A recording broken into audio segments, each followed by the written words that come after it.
تیرا کر زمازان امانات سنگ بساتم دغگران امانات سنگ بساتم دغگران امانات ما تیرا کر زمازان امانات سنگ بساتم دغگران امانات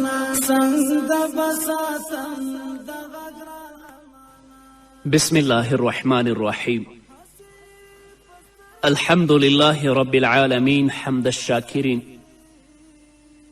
الصلاة والسلام على سيد الأنبياء والمرسلين سيدنا ونبينا وشفيعنا ومولانا محمد وعلى آله وأصحابه الطيبين الطاهرين. قدرمنو اوریدونکو د ژوند د لارې د خپرونې مینوالو السلام علیکم ورحمت الله وبرکاته. ستاسو روغتیا او خوشحالي د پاک رب نه غواړم په دې هیله چې د صحت او عافیت جامې پر تن ولرئ او خوشحالي مو په برخه وي. دا دی زه محمد یاسین فهیم د ژوند د لارې د خپرونې په وړاندې کولو کې ستاسو په خدمت کې یم. زموږ د نن ورځې د خپرونې موضوع بیا هم جنت وپیژنئ. درنو اوریدونکو، الله رب العزت په خپل کلام کې د جنتیانو د پوښاک او د ګاڼې او د سینګار په هکله فرمایي: عالیهم ثیاب سندس خضر و استبرق وحلو اساور من فضة وسقاهم ربهم شرابا طهورا ان هذا كان لكم جزاء وكان سعيكم مشكورا. الله فرمایی پر هغوی باندې به د نریو وریښمینو شنه جامه پرته وي او د اطلس او د پریړو وریښمینو جامې به وي او هغوی ته به د سپینو زرو بنګړي واچول شي او د هغو رب به په هغوی باندې ډیر زیات پاک او سپیڅلي شراب وڅکي. دا ستاسې مکافات او ستاسې هڅه او هاند د ډیر قدر وړ دی، ځکه الله فرمایی وکانه سعیکم مشکوره. دا نعمتونه او دا د الله رب العزت رضا د هغو کسانو لپاره ده چې خپل ژوند د الله رب العزت د کلام مطابق تیروي، د خپل ژوند د محمد رسول الله د ویناو او د سنتو مطابق تیروي. نو الله به جنت ته داخل کړي او په جنت کې چې کوم نعمتونه دي الله رب العزت به د هغو نه برخمن وګرځوي. همدارنګه الله رب العزت په سورت فاطر کې 23 آیت کې فرمایي: ان الله يدخل الذين آمنوا وعملوا الصالحات جنات تجري من تحتها الأنهار يحلون فيها من أساور من ذهب ولؤلؤا ولباسهم فيها حرير. الله فرمایي د مؤمنانو لپاره الله پاک د تل تر تله استوګنې جنتونه تیار کړي دي چې هغو ته به دوی ورننوځي، هلته به دوی د سرو زرو په بنګړیو او ملغلرو سینګار کړی شي او هلته به د دوی جامې د وریښمینو څخه وي. نو راځئ درنو اوریدونکو چې په دنیا کې هغو عملونو ته مخه کړو تر څو الله رب العزت موږ جنت ته داخل کړي او کومه نعمتونه چې د خپلو جنتیانو او مؤمنانو بندگانو لپاره هلته تیار کړي د هغو نه زموږ رب موږ او تاسو برخمن وګرځوي. د دنیا په محدود او لنډ ژوند باندې کله هم مه دوکه کیږئ. خدای مکړه داسې نشي چې هغه ابدي ژوند زموږ او تاسو تل تر تله تباه وي. نه، په دنیا کې د الله رضا ولټوئ، خپل ژوند د الله رب العزت د احکامو او د اوامرو په رڼا کې تیر کړئ، د محمد رسول الله د سنتو او د لارښوونو په رڼا کې تیر کړئ تر څو مو الله جنت ته داخل کړي او د هغو نعمتونو نه الله رب العزت تاسو برخمن کړي. همدارنګه الله رب العزت په سورت کهف کې 30 آیت نه تر 31 آیته پورې فرمایي: ان الذين آمنوا وعملوا الصالحات إنا لا نضيع أجر من أحسن عملا أولئك لهم جنات عدن تجري من تحتهم الأنهار يحلون فيها من أساور من ذهب ويلبسون ثياب خضرا من سندس واستبرق متكئين فيها على الأرائك نعم الثواب وحسنت مرتفقا. الله فرمایي په یقیني توګه هغه کسان چې مؤمنان دي او ښایسته عملونه کړي دي نو موږ د نیکو کارانو عملونه نه ضایع کوو. د هغوی لپاره تل سمسور باغونه دي چې تر ونو او ماڼیو لاندې ویالې بهیږي. هلته به هغوی د سرو زرو په بنګړیو سینګار کړی شي، د نریو وریښمینو اطلسونه او مخملونو شنې جامې به واغوندي، هسکو بالښتونو ته به تکیه وهلي کینی. خورا همدا ډیر ښه اجر او غوره استوګنځای دی. نو تاسو وایئ چې د دنیا محدود ژوند کې مزې او غفلت ښه دی، یا دا چې په دنیا کې د خپل ژوند د الله د کلام په رڼا کې د محمد رسول الله صلی الله علیه وسلم د ارشاداتو او د لارښوونو په رڼا کې تیر کړو تر څو مو الله هغه ابدي ژوند ښایسته کړي. نو درنو اوریدونکو، مسلمانانو ورونو او خویندو، که تر اوسه مو ګناه کړی وي یا په ګناه کې اخته یاستئ، راځئ همدا اوس الله ته د عاجزي لاسونه پورته کړئ، د خپلو ګناهونو نه توبه وباسئ تر څو الله تاسې ته بښنه وکړي او الله مو جنت ته داخل کړي. او که خدای مکړه اوس هم په ګناه کې اخته یاستئ، بیا هم توبه نه وباسئ، مرګ خو را روان دی، ناڅاپه راځي، مرګ به را رسېدلی وي، بیا به الله رب العزت څخه بغیر د توبې ورشو، الله رب العزت به موږ سره څه حساب کوي؟ همدارنګه درنو اوریدونکو، ابن وهب په خپل سند سره د حضرت ابو هریره رضی الله تعالی عنه څخه روایت نقل کړی چې ابو امامه باهلي دته حدیث بیان که ان ابا امامه حدث ان رسول الله صلی الله علیه وسلم حدثهم وذكر حلي اهل الجنة فقال مصورون بالذهب والفضة مكللون بالضر عليهم أكاليل من ضر وياقوت متواصلة وعليهم تاج كتاج الملوك شباب جرد مكحلون. فرمایی چې نبی کریم صلی الله علیه وسلم وفرمیل جنتیان به په جنت کې د سرو او سپینو زرو بنګړي، د یاقوتو او ملغلرو پراویزونه او هارونه به اچولی وي او د شاهانو تاجونه به په سر ایښي وي او دوی به ځوانان وي او پر بدنونو به ویښتنې وي او سترګې به په رنجو تورې وي. د دنیا د ځواني وخت ډیر لنډ دی، اما په جنت کې به تل تر تله ځوان وي، د الله رب العزت د نعمتونو نه به هلته استفاده کوي. ابن ابي دنیا په خپل سند سره د حضرت سعد بن ابي وقاص رضی الله تعالی عنه روایت نقل کوي. هغه فرمایي چې نبی کریم صلی الله علیه وسلم وفرمایل که د جنت کم سړی دنیا ته راښکاره شي نو د بنګړي رڼا او ځلا به د لمر رڼا او ځلا داسې ورکه کړي لکه لمر چې د ستورو رڼا ورکوي او له منځه وړي. ګورئ درنو اوریدونکو، که یو جنتي دنیا ته ښکاره شي، هغه بنګړي چې په جنت کې جنتیانو ته ور په لاس کیږي د هغه رڼا به د لمر رڼا ختمه کړي لکه څنګه چې د لمر رڼا د ستورو رڼا ختموي. یا الله موږ جنتیان کړه، موږ ته په دنیا کې د نیکو اعمالو توفیق راکړه، ستا رضا مو نصیب کړه تر څو موږ جنت ته داخل کړي او د هغو نعمتونو نه موږ برخمن وګرځوي. همدارنګه درنو اوریدونکو، امام احمد رحمه الله په خپل سند سره د حضرت ابو هریره رضی الله تعالی عنه حدیث په خپل مسند کې نقلوي. حضرت ابو هریره فرمایی چې نبی کریم صلی الله علیه وسلم وفرمایل انه من يدخل الجنة ينعم ولا يبأس لا تبلى ثيابه ولا يفنى شبابه في الجنة ما لا عين رأت ولا اذن سمعت ولا خطر على قلب بشر.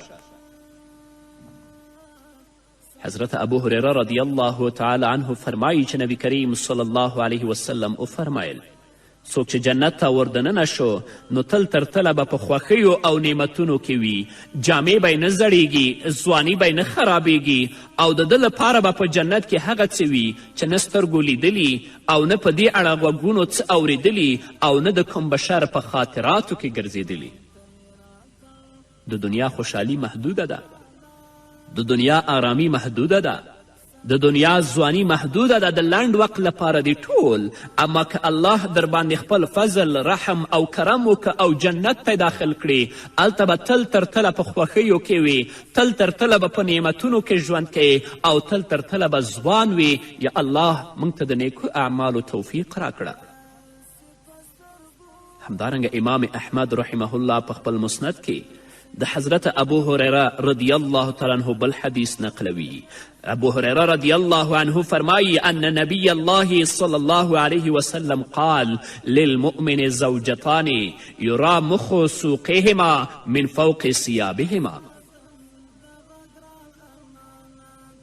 حضرت ابو هریره فرمایی چې نبی کریم صلی الله علیه وسلم وفرمایل د یو مؤمن لپاره به په جنت کې دوه داسې ښایسته او پیمخې میرمنې وي چې د جامو تر شا به یې د پونډیو مازغه ښکاري.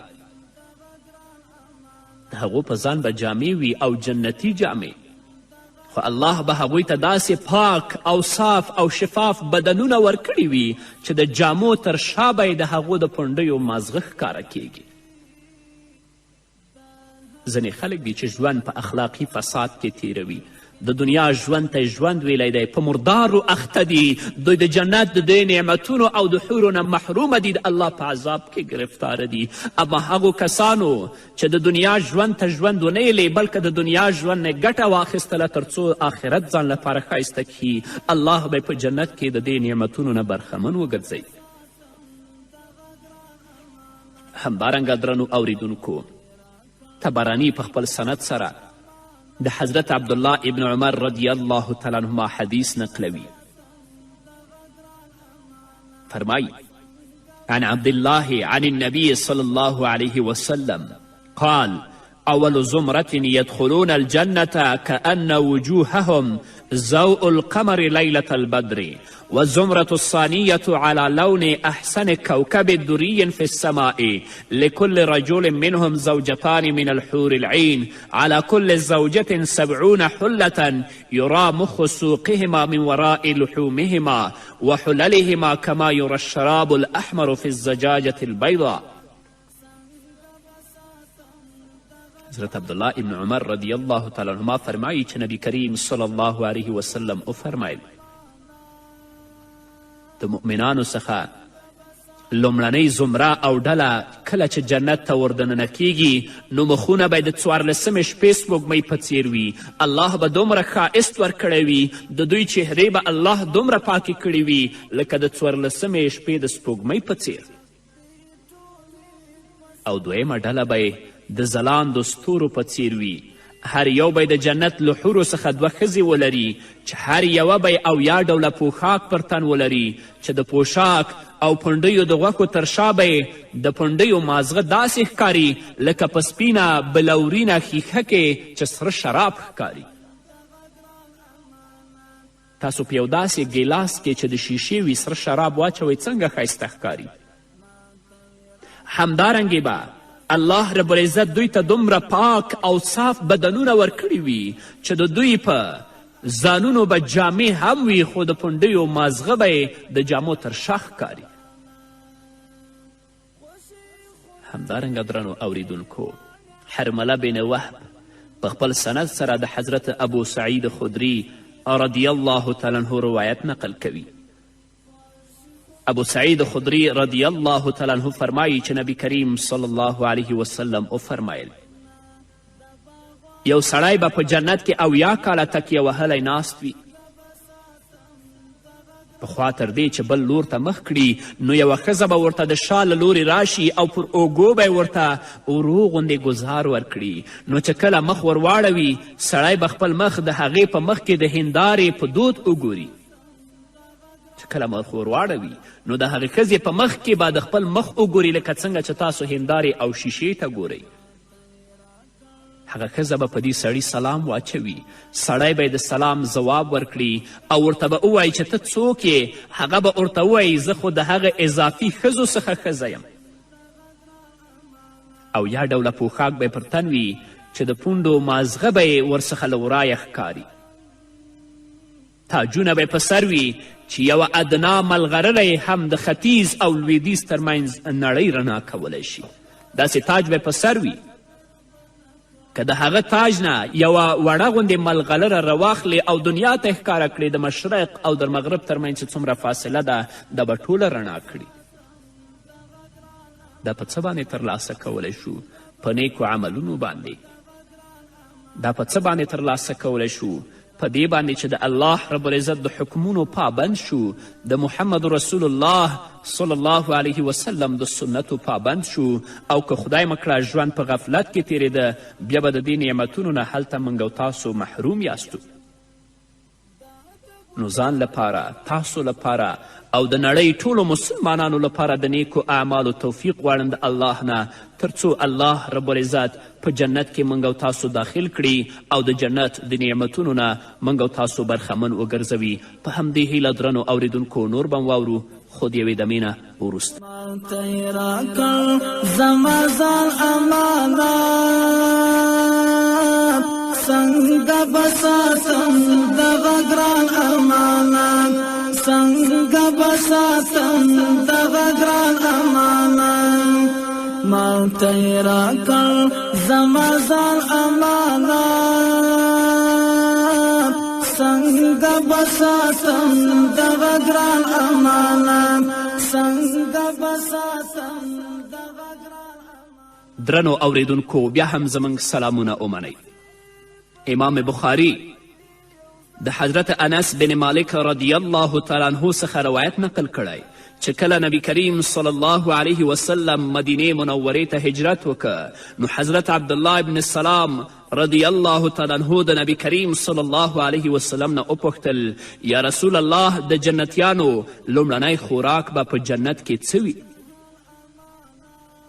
نو نبی کریم صلی الله علیه وسلم ورته وفرمایل زیادتو کبد حوت، د کب زیګر به خوراک وي، یعنی د ماهی زیګر به د دې خوراک وي. لومړنی سیز چې جنتیانو ته ورکولی شي هغه به دا وي. همدارنګه امام مسلم د حضرت ثوبان رضی الله تعالی عنه څخه روایت نقل کړی چې یو یهودي راغی د نبی کریم صلی الله علیه وسلم نه یې پوښتنه وکړه چې جنتیان چې کله جنت ته وردننه شي نو هغوی ته لومړنۍ ډالۍ به څه وي؟ نبی کریم صلی الله علیه وسلم وفرمایل سرباری د ماهی د زیګر. یهودی بیا وویل تر دې وروسته به بیا څه وي؟ نبی کریم صلی الله علیه وسلم وفرمایل د جنت په اطرافو کې څریدلی غویه به ورته ذبحه کړی شي. یهودی بیا وویل ښه نو څکاک به یې څه وي؟ نبی کریم صلی الله علیه وسلم وفرمایل د سلسبیل له چینې څخه به شراب ورکړی شي. یهودی نبی کریم صلی الله علیه وسلم ته وفرمایل رښتیا دې وویل.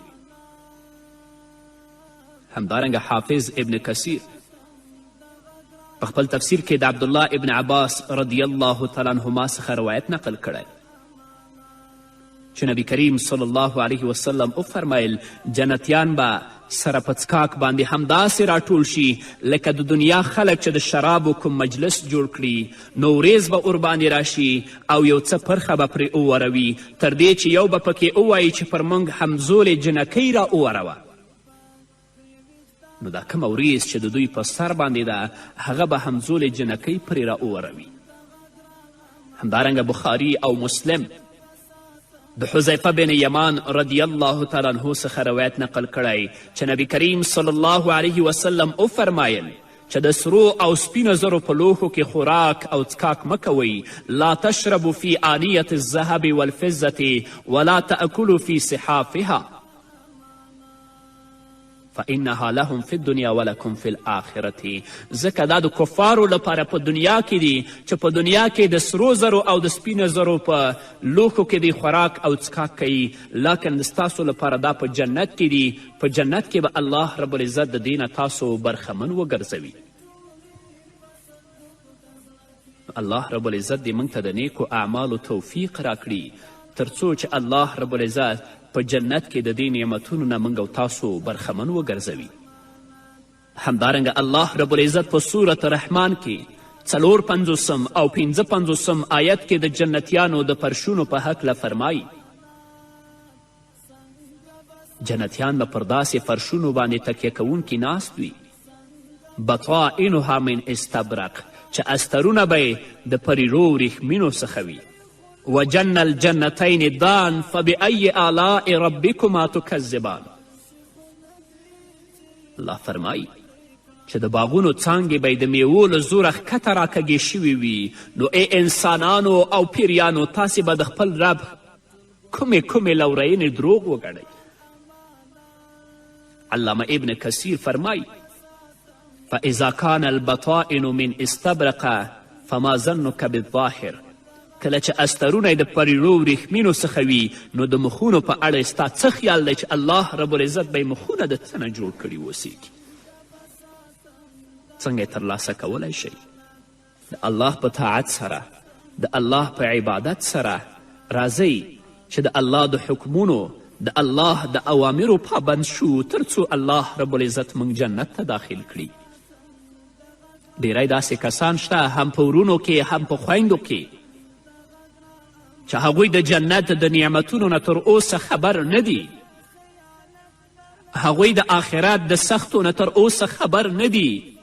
نو د خپل ژوند په دنیا کې په غفلت او په تنبلي سره تیروي. کله هم دې ته نه دي متوجه شوي چې په آخرت کې به الله موږ سره حساب کوي. کله هم دې ته نه دي متوجه شوي چې په آخرت کې به الله زموږ سره کتاب کوي. ذره ذره اعمال به الله رب العزت هلته تلي. نو ټول ژوند په غفلت کې تیریږي. کله چې ناګهانه په دوی باندې مرګ راشي نو د مرګ وروسته به د دوی حالات څه وي، الله به ورسره څه کوي. ناراضۍ د جنت د نعمتونو نه ځانونه خبر کړئ. د آخرت د هغې سختې ورځې نه چې د حساب ورځ د ځانونه خبر کړئ. نیک عملونه وکړئ. د الله د حکمونو پابند شئ تر څو چې الله رب العزت ستاسو نه راضي شي. هغه سخته ورځ الله رب العزت په تاسو باندې آسانه کړي او الله رب العزت تاسو جنت ته داخل کړي. همدارنګه الله رب العزت په صورت واقعه کې 34 آیت کې د جنتیانو پرشونو په هکله فرمایي وفروش مرفوعه. جنتیان به په لوړو او اوچتو پرشونو تکیه وهلي ناست وي.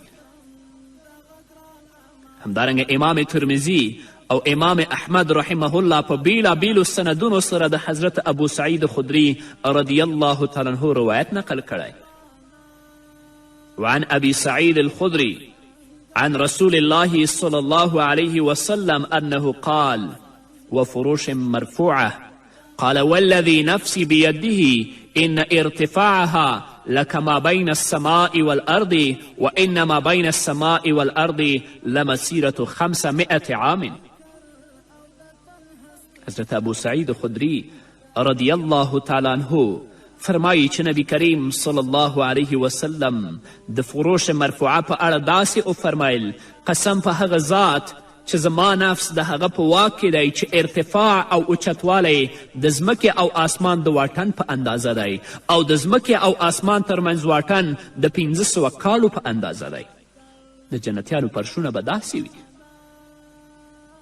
امام ترمذي د حدیث د تشریح په برخه کې داسې فرمایي الفرش فی الدرجات و بین الدرجات کما بین السماء والارض. د فرشونو ارتفاع او اوچتوالی د درجو په حساب سره دی او د هرو دوو فرشونو ترمنځ واټن د ځمکې او آسمان په اندازه دی. نو یا الله ته موږ ته هدایت وکړي. زموږ اعمال، زموږ اخلاق هر څه اسلامي وګرځئ. داسې اعمالو توفیق را نصیب کړه چې ستا د رضا سبب ګرځي تر څو ته موږ جنت ته داخل کړي او د جهنم د اور نه مو ساتې. په همدې هیله درنو اوریدونکو دا وه زموږ د نن ورځې خپرونه چې ستاسو درانه حضور ته وړاندې شوه. تر بلې خپرونې پورې چې زه بیا هم ستاسو درانه حضور ته راځم تاسو ټول په لوی الله سپارم. پاتې ژوند مو نیکمرغه، ښاد، بریالي او کامیاب اوس. څنګه بساتم دغه ګران امانت زاهد احسان تقویم ګورا زاهد احسان تقویم ګورا زاهد احسان تقویم ګورا زاهد احسان تقویم ګورا دا خیسته ده رب منال امانات څنګه بساتم دغه ګران امانت څنګه بساتم دغه ګران امانت ماته یې راکړ زما ځان امانت څنګه بساتم دغه ګران امانت څنګه بساتم دغه ګران امانت ماته یې راکړ زما ځان امانت څنګه بساتم دغه ګران امانت څنګه بساتم دغه ګران امانت هسې په سترګو کې یو ځان ښکاره شي هسې په سترګو کې یو ځان ښکاره شي هسې په سترګو کې یو ځان ښکاره شي پټ مې په ځان کې د جهان امانت